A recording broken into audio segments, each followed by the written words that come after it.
Hello, welcome to another episode of Mega Manga Monday. I am Jason Hahn, writer for ScreenRant.com, and today we are talking about Jujutsu Kaisen, chapter 193. We're kicking things off. I know we haven't. I don't think we talked about the last chapter, but I feel like we have enough stuff to talk about in the last couple chapters to talk about it.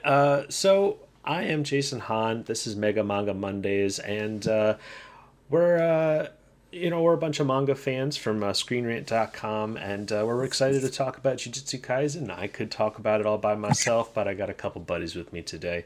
Ben, how are you, man? I'm doing good. I'm Ben. I'm a comics writer for Screen Rant. Been here for about 6 months or so. And I write about manga. I write about DC and Marvel Comics. And I'm a big JJK fan who doesn't have any inside information about what will happen in the future. Yeah. So Ben's getting really close to having to do a disclaimer at the end of the beginning of every Jujutsu Kaisen podcast because he just can't stop guessing things correctly. So, I mean, it's a gift and a curse, you know. Oh, I see what you did there. Steven, how about you, man? Hey, how's it going? Yep, my name is Steven. Been writing for the comic side of Screen Rant for a while now, mostly writing about manga, but also a few IDW titles like Sonic the Hedgehog and all that fun stuff. But very excited to talk about this latest chapter of Jujutsu Kaisen. Yeah, in our previous discussions, we definitely did quite a few episodes during the last big fight, and none of us were really feeling it. Maybe some of us were enjoying it more than others, but Ben was liking it. Yeah. And I'm all for Hikari and stuff. It's just when they introduced two newer characters, and I don't know. I just felt it kind of lasted a little bit too long. But I am very happy to see Maki back in the forefront, and I'm really actually enjoying the whole like expanding and getting to see like somebody that we despised go through the whole metamorphosis into like fully fledged cursed spirit. And the whole idea of having a cursed spirit that's like a speedster that's also just like a big hunk of something, I think is pretty cool. I've been really enjoying this battle so far, and the other guy that is helping with Maki, Noritoshi, I think is his name. Yeah, Noritoshi Kama.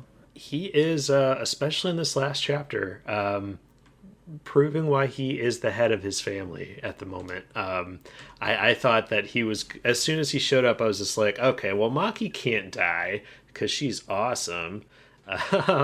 This guy seems like he's not going to make it, but and then the cliffhanger that we had on 192, I was just like, okay, this seems to be going by the book. And then this chapter just really surprised me. It kind of, it made everything it heightened everything for me. It's just making this fight better and better with every chapter. And of course, they didn't take out the bad guy with their super attack last chapter, and he's in possibly his final form now. Who knows? But they definitely have a force to be reckoned with right now. But what were some of your guys' thoughts on the latest chapters? So I'll say that this chapter gave me a chance to like brush off my old physics skills because I saw the Maki got taken out by a Mach 3 attack, and I was like, does that make sense given what we've seen of her? Because like when she fought Naoya the first time, he had an attack that could like move as fast as like an animation frame rate, right? And she was able to like react faster than that. And I'm pretty sure the animation frame rate was like 30 or 36 frames per second or something. Well, technically, for most films, it's usually 29 point something, but yeah, around 30 frames a second. Yeah, so The speed of sound is like, well, Mach 3 is 3 times the speed of sound, which is like 1,000 something meters per second. Jeez. And so he's traveling at that many meters per second, and if you divide by, 30, or just to see like what's the interval that she can react to this, right? How far away would he be when, like, at the last moment she reacts to it? And he'd be like a good, like 30 meters away or something. Oh well, So yeah. that's like, I mean, that's one thing. As soon as I read Mach 3, also, I was just like, I should look up to see how fast that really is, because I know that is ridiculous. yeah, and it doesn't quite, like, the frame rate comparison and the speed comparison doesn't quite match up, but you can like calculate. She'd have to react to him when he was like 30 meters away, basically, and like that, it is reasonable that she wouldn't be able to, attack in time due to that. Yeah, I mean, as soon as they were like prepping for this attack, I was just like, what can you do? Like, we have a panel of her like getting down on her knees, and there's like to assume possibly like blood spiked iron balls sort of things, and I was just like, I don't know how that's going to help. And sure enough, we got some panels where there was just like so much going on. It was kind of hard for me to follow, to be 100% honest. Like, I know that this thing's just supposed to be going so fast that it's hard to really tell what it's doing, and that's kind of what I just chalked it up to. But I mean, yeah, we kind of had that suspense. It's just like, all right, is he going to take out Maki, or is he going to take out this other guy that isn't able to block things as well? But of course, yeah, he went with the, what he thought the bigger threat was. It was kind of the smarter thing to do. But, oh man, I'm excited to watch this animated, because it's going to be, it's going to be dramatic and big and flashy and sound cool. But I'm excited to hear the sound design for this. Which is not something I generally say when I read an anime fight, but it's definitely one where I want it. Oh, I remember you bringing that up with Hikari's power too. I think we had a chapter where we had like a song going on. Oh yeah, I wanna hear that Love Train song. Well, yeah, this should be a very interesting season of anime, sound department wise, when it gets there. Yeah. But Steven, what have been some of your thoughts on this chapter, man? Yeah, I mean, what made me appreciate it even more was that it was on pages, I think it was on page 13 on the pages 12, 13 spread. And there was that little cell where Maki is saying, it'll be like that one time. And so, I read that, and I didn't remember their full fight from the last time, so I went back to the previous arc when they were fighting last, which was chapter 151, and I went back to look at it, and apparently he is doing the same move that he did like before. Naoya is like he was the same attack he was doing before. He was a cursed spirit, so like when he was a regular dude, where he rushes right at her, and then he does a fake and spins around and runs around to come in from behind. He did that same thing in chapter 151. I don't know if you guys remember, but like in that scene, he's running right at her, and then she's expecting that he's going to attack, but then instead he basically slaps her arm and then just spins around behind her to go in from behind. And that was just really cool because he's doing this again. Like he's like, okay, I'm gonna try what failed last time, because in 151, he's using that speed while he's turning around her as momentum to just do like a quick attack from behind. But she is able to prepare for that, and she quickly spins around, and that's when the tide of the battle turns. So now it's like we're seeing it happen again, but with a very different ending. So it's kind of like this was obviously a rematch, But it's kind of took it to the next level because he basically emulated the same thing he did before, and this time he executed it perfectly. So it's kind of big slap in the face for Maki for sure. Yeah, I actually completely forgot about that, and it kind of definitely helps us like accentuate this guy's transformation. Like he was a strong enough like curse user that he is essentially like still himself, and he's planning and all that stuff. He's not just like, oh, I'm mad with power, you guys can't possibly defeat me. I almost feel like he's like, all right, I'm gonna do the same thing, but this time I'm not gonna fake out, and she might be expecting me to fake out. And they just he gets some good damage on her, but I do love that last panel of her where it kind of reminds me of One Piece's anime right now. Kaido knocks out Luffy, and while he's knocked out, he's still staring. Like his eyes are still trained on Kaido. Like he's just so intensely staring this guy down. And those are the vibes that Maki's given me with this last panel. Like she's like, I just got hit really hard, and I'm definitely bleeding out of my mouth a lot, but I'm not done. And well, hopefully. Do you think Maki's dead, guys? Oh, for sure. Well, actually, I mean, because I know, Ben, last time we were on this, you were concerned that she might become like too OP in this new form. And I'm wondering if, like, it's obvious she's not dead right now, but I mean, did this kind of make it a little bit better, or are you still like... I mean, I think that this fight is showing... Like, I think it's making it a lot better, honestly, because the fight's showing that there are enemies who can give her trouble. And it would kind of be boring if, like, Maki was just this overpowered, like, oh, she shows up and just immediately just murders whatever curse she's facing, right? But if a curse has enough physical capabilities as shown here, it can actually overcome her physical capabilities, which I think is a very good thing to show. And I think that's why AD is showing this fight, because otherwise people like Maki would do something in the final arc, and people could be like, oh no, Maki should have just, killed all the curses.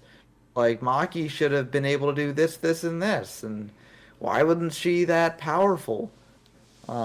This fight is showing that she's very powerful, but, maybe she can't do everything. So, yeah, I'm very happy with this. Yeah, me too. Like, I was almost... Oh, go ahead, man. Oh, I was just going to add, as long as they don't kill her. Yeah, right.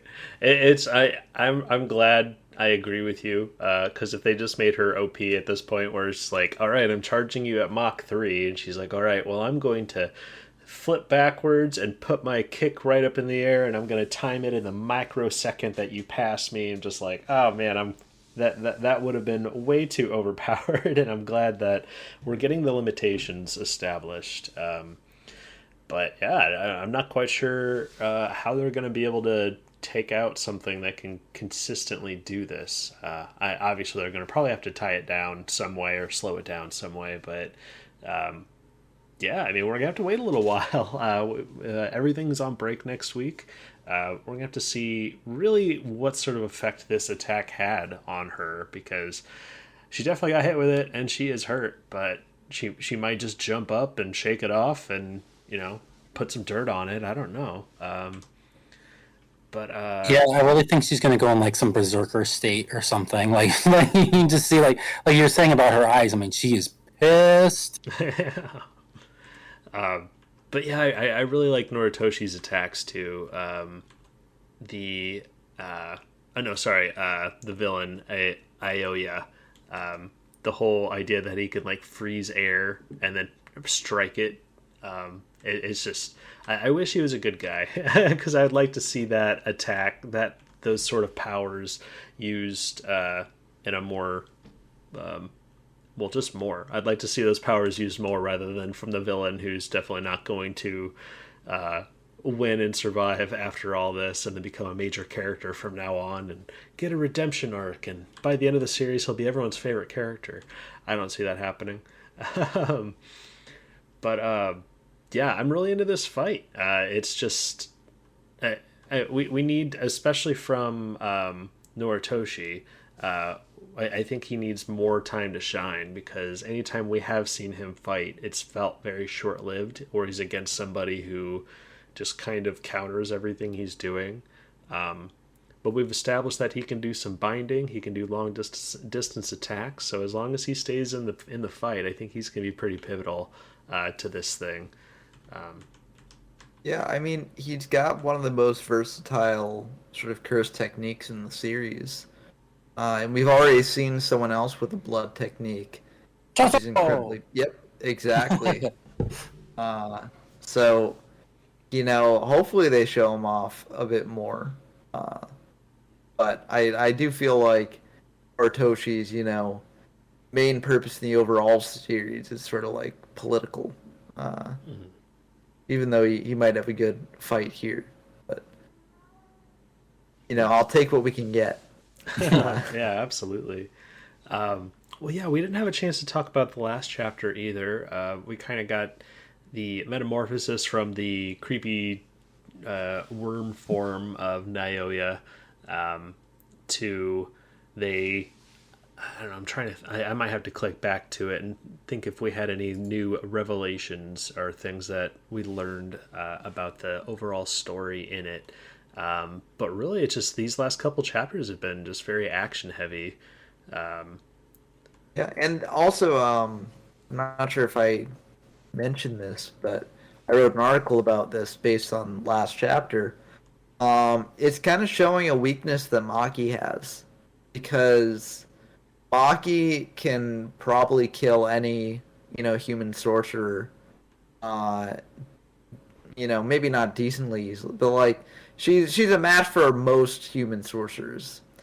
And the thing is that she can't kill them with jujutsu. So so that's a problem. Yeah, whoever she kills, if she doesn't have like a partner who can just do the finishing blow with like a bit of cursed energy, whoever she kills can just become a more powerful curse, just like Naoya. Because is that news? Like, I don't feel like I just forgot that if a cursed somebody who can use cursed energy dies, turns into a cursed spirit if they're not killed with cursed energy. Is that new? I don't think it's new. I think that it's like it was mentioned at some point in the series, but now they're just like... Yeah, they're driving the point home now. Yeah. Yeah, we're seeing it. Yeah, they're like, oh, did you forget about this key piece of information? Well, here it is again. Please remember it this time. Yeah.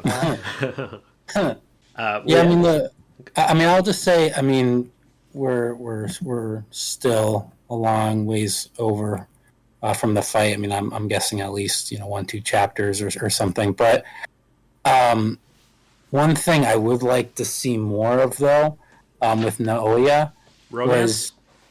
Was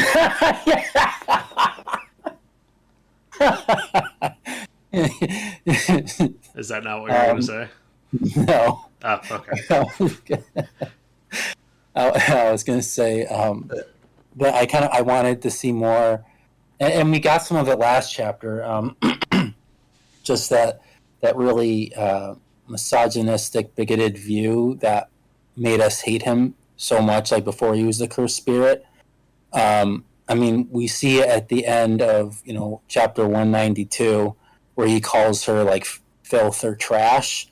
Mm-hmm. And it's that type of language that makes you really want him to get pummeled to the ground. And it's like we can remember all the horrible things he's done, but if that isn't brought back to the present day, there would be a lot of dynamics missing from it, and that's what I'm kind of hoping for, like how 194 will begin. It's like obviously Maki is going to get back up, but if he uses this time to kind of punch Arosi's down by saying all these things, like all these hurtful things, like that would make the reader really hate him again.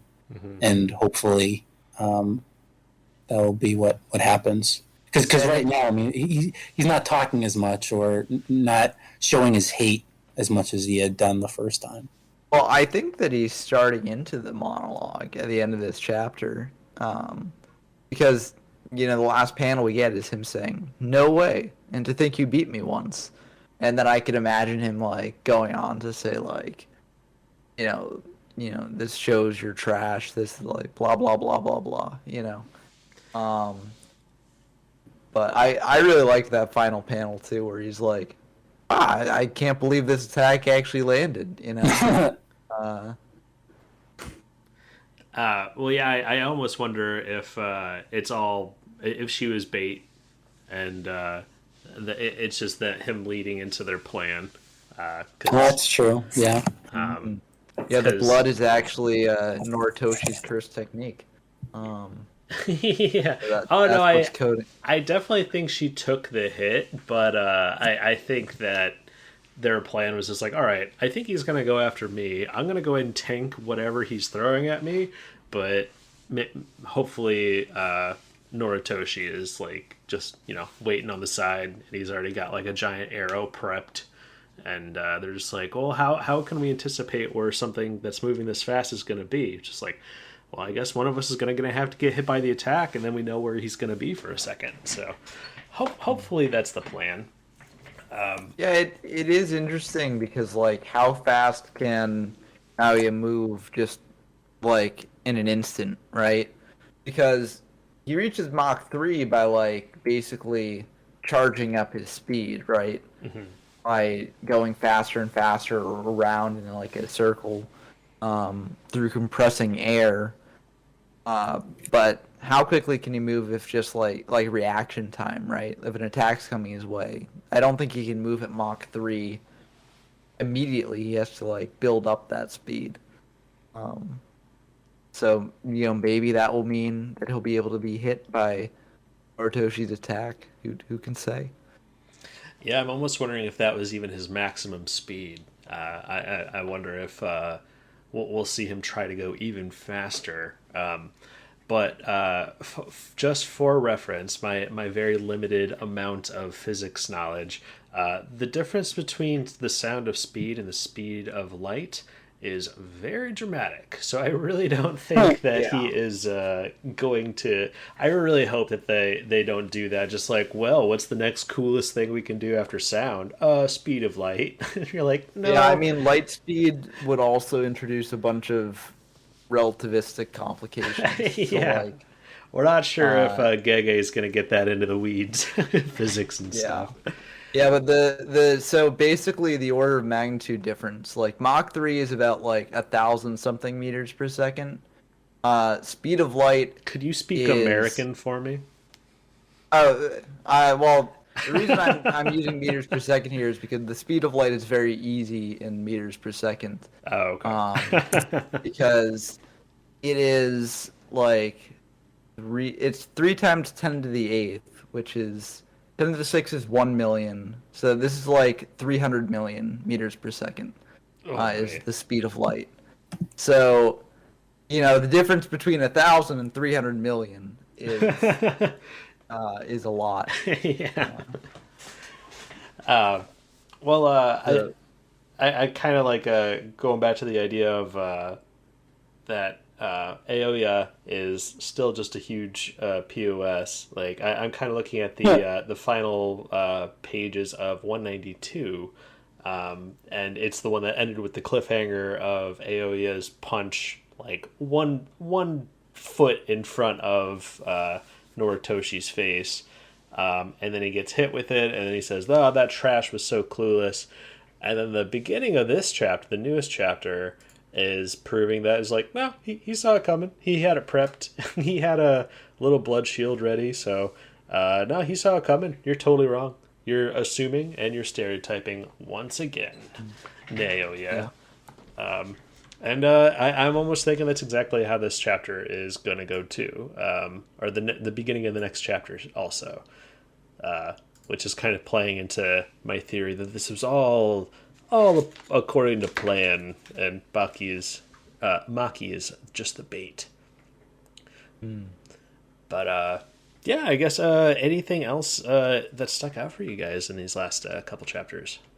I love Maki's blarg at the end. Or she's just lying there and she's like, blarg. Oh, I didn't notice that. That little... Yeah, we got a little blarg thing there. Oh. Wait, what? In the very last panel where it shows Maki, where it's saying now your speed has reached Mach 3, she's releasing she's letting out a little blarg. There's just a dialogue bubble. Oh yeah. Blarg. That's actually not good. Well, yeah, all according to plan, why the blarg is just a bridge too far. I don't know. It was all... My theory was so strong until blarg happened. No, I think it can still... I mean, it could still be like a theory.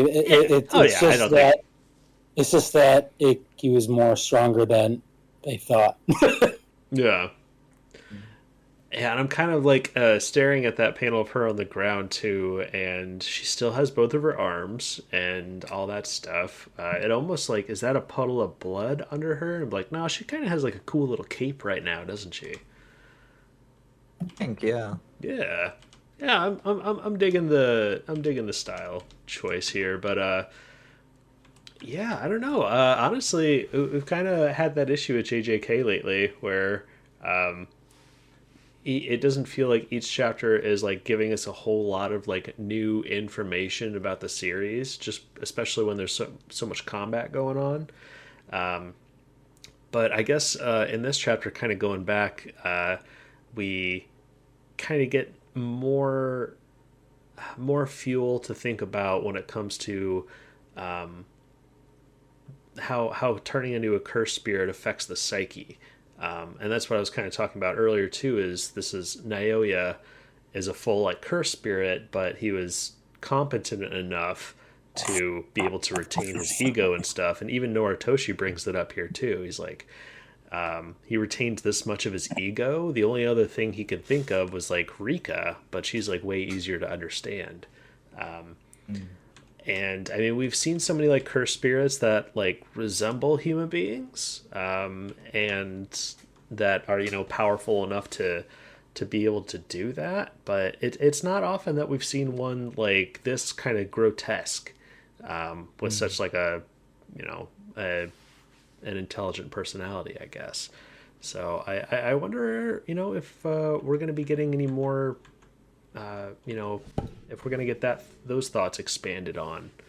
Yeah, I don't know. Do you guys have any thoughts on that?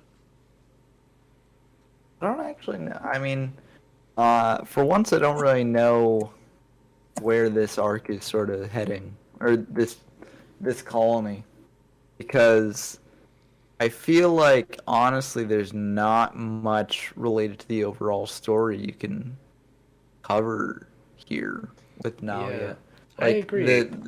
The exploration of like curses is like, or psychology of curses is interesting, and maybe that's what we can sort of cover here.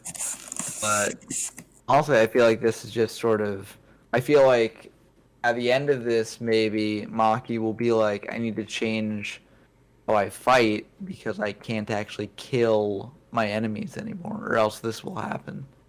And this not only harms me potentially, but it could also, the curses that get formed could harm my allies. And so I need to think about how I actually fight.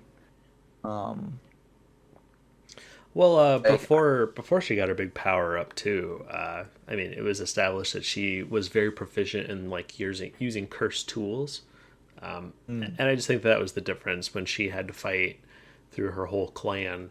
Was she was just awakened, so she didn't have her weapons at her disposal and stuff. But I think as long as she's got like a curse or a weapon that's imbued with cursed energy or something like that, and her muscles to back it up, I don't know if that's going to be a constant issue or not. That is a good point, especially now. As this is like them driving the lesson to her. It's just like, you better take care of these things with cursed energy, or this is going to happen. So yeah, no, unless she gets like taken over somehow, and is used against the Jujutsu sorcerers, that could be a problem. That's the only like downside I could see of it. Yeah, we haven't really seen the downside of cursed tools yet. They've just been cursed tools, and it's like, oh, these are useful. Yeah.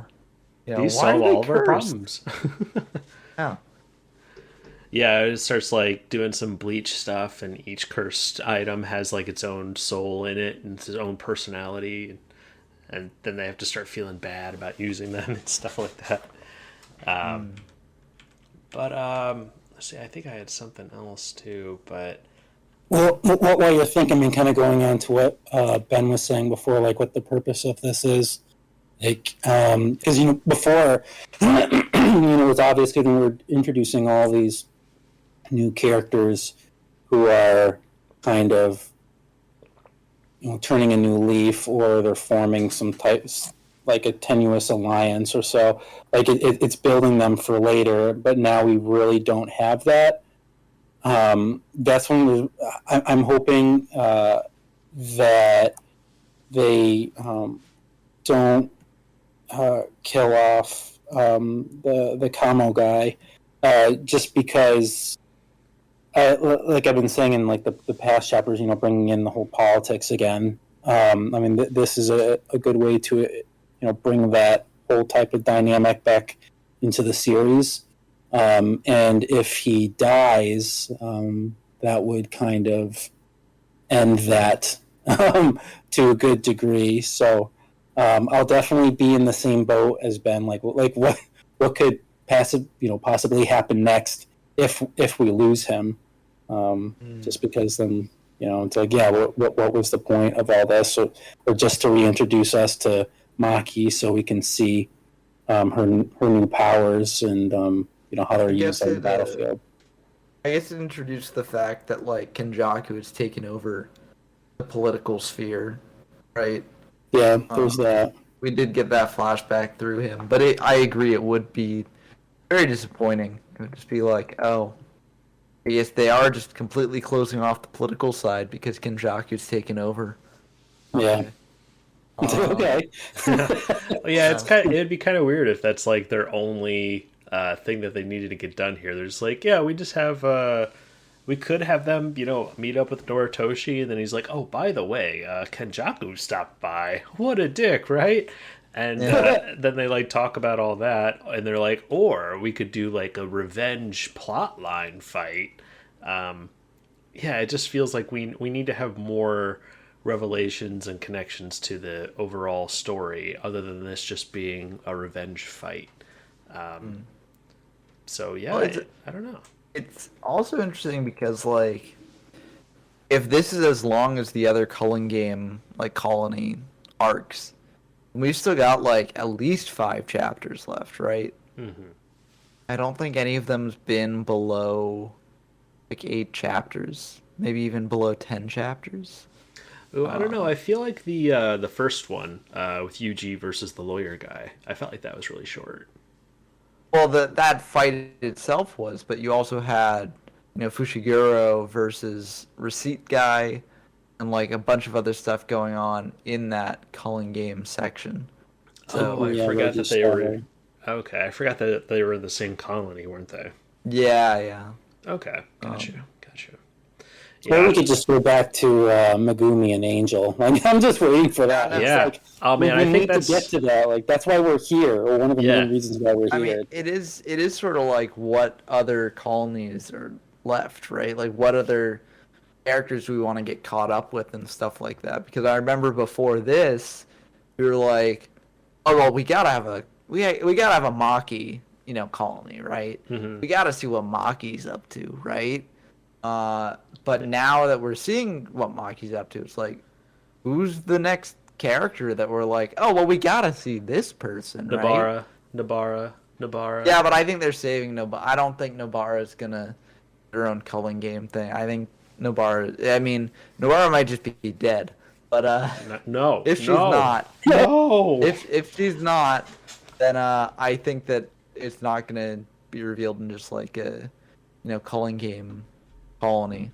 But we'll find out. Maybe she was like being treated like in a hospital bed, and the treatment took like a long time, and then the Culling game happened, and she was trapped in a colony, and so it's like Walking Dead style, where she wakes up in a hospital, and she's like, "What happened?" And she goes outside, and the culling game's going on. And she has amnesia. Yeah. Yeah, I'm not willing to let go that Nabara's gone, and that you assisted to Gege you. I think that's exactly how that's gonna go. Actually, that sounds great. But yeah, I mean that's really the only other culling game participant that I could imagine re-entering the story that could add some things to it. But besides that, what are you guys hoping? Well, I guess we've already kind of talked about what we think will happen next. My theory is it's a bait and switch thing. They've got a counterattack lined up for this guy next. I don't know. This guy is, powerful and intimidating enough where I don't see another curse spirit or another enemy joining this fight.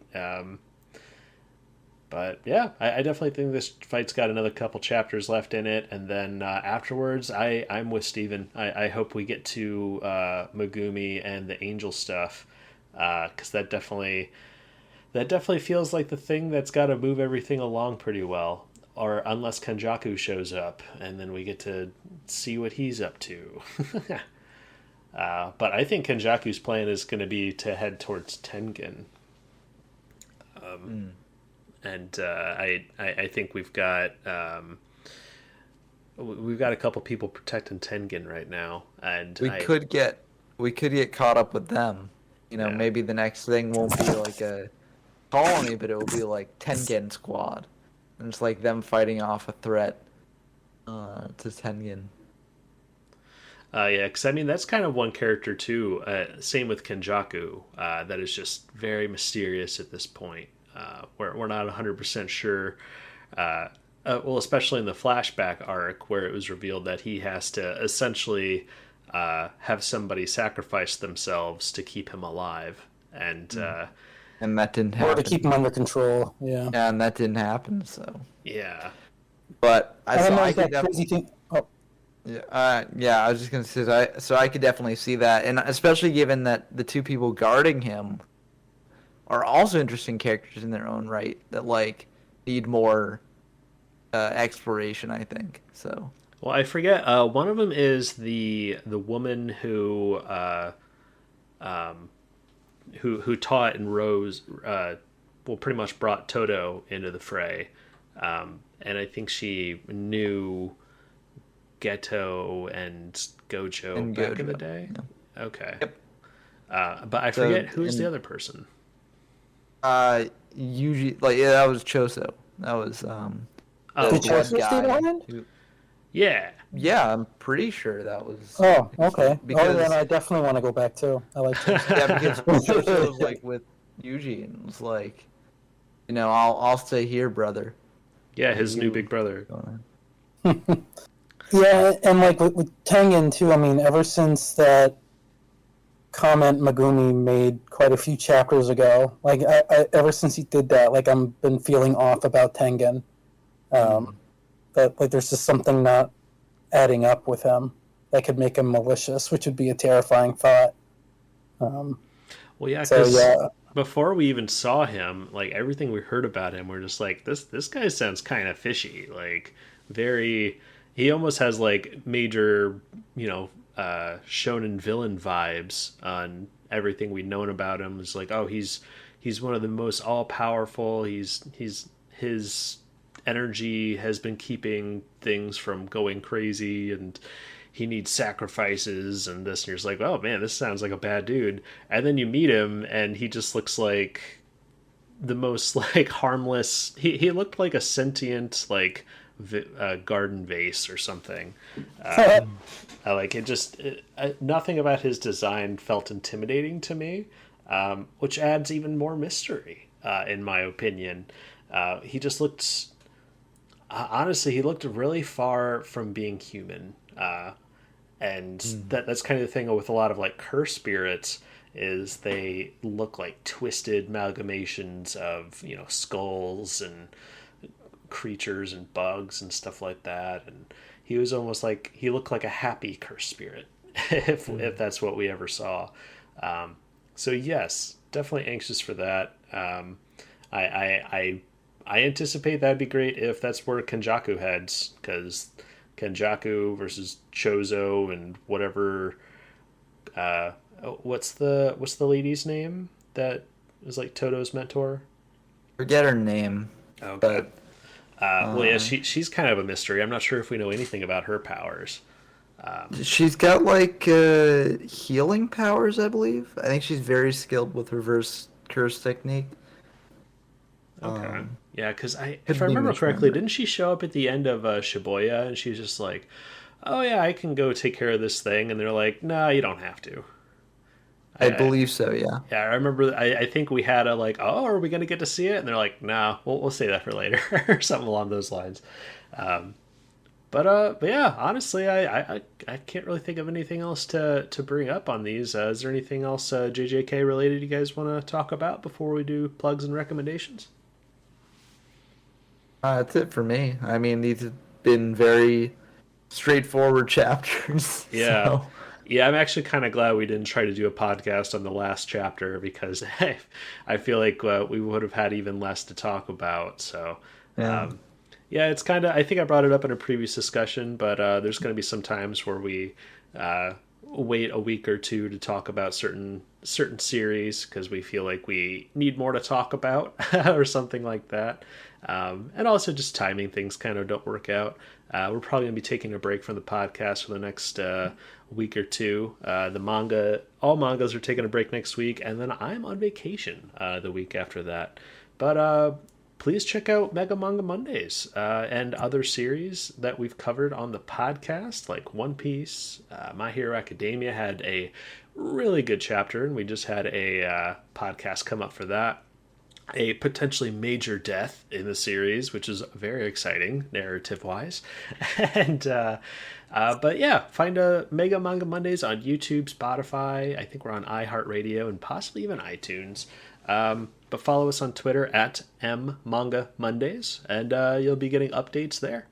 Also, feel free to reach out to us on YouTube in the comments. Let us know your thoughts on the series too, what your favorite parts of this chapter was, and whether you disagree or agree with the things we said. We love hearing some feedback. So, but another plug from me too. I have a YouTube series called Honzy and Friends. I like to stream me playing games, and I do some comedic Let's Play videos from time to time. Right now, I'm playing through God of War on the PlayStation 5. Had a great time playing that last night. Ended up getting my face stomped on by a Valkyrie for a good hour. They're hard. Valkyries are hard in that game. But yeah, I have a lot of fun on there, so please check that out too. Honzy and Friends on YouTube. Ben, how about you, man?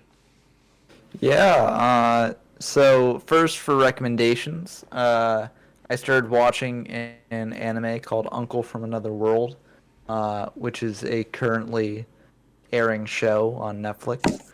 And it's very funny. It's just I love the animation style. It pokes a lot of fun at classic like tropes of isekai. It's just a very funny show.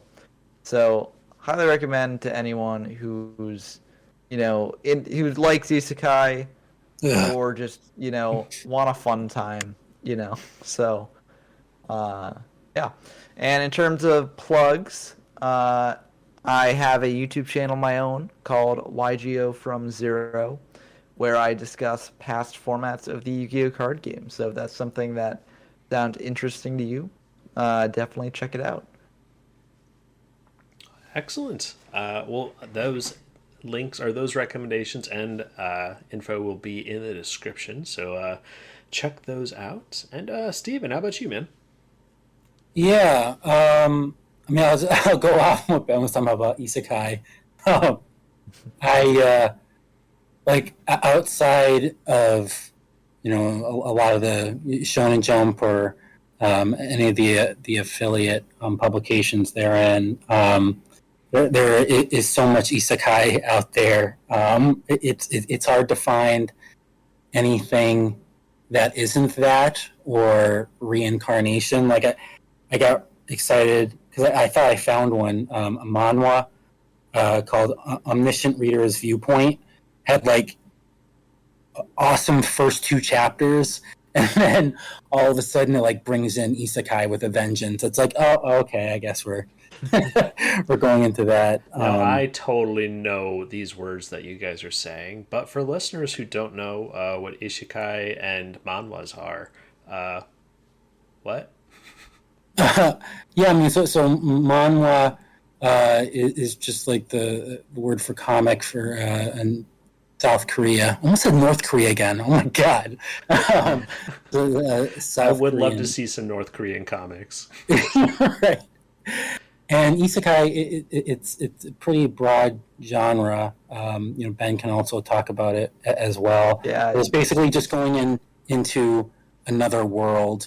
Usually, it could be like video games, where people's games are gamified, or lives are gamified, or reincarnation in another world. Things like that. Ben, if you want to jump in on that. Yeah, no, it's basically just that. Like Sword Art Online, ReZero, Konosuba. Those are some Overlord. Those are some big examples. Okay.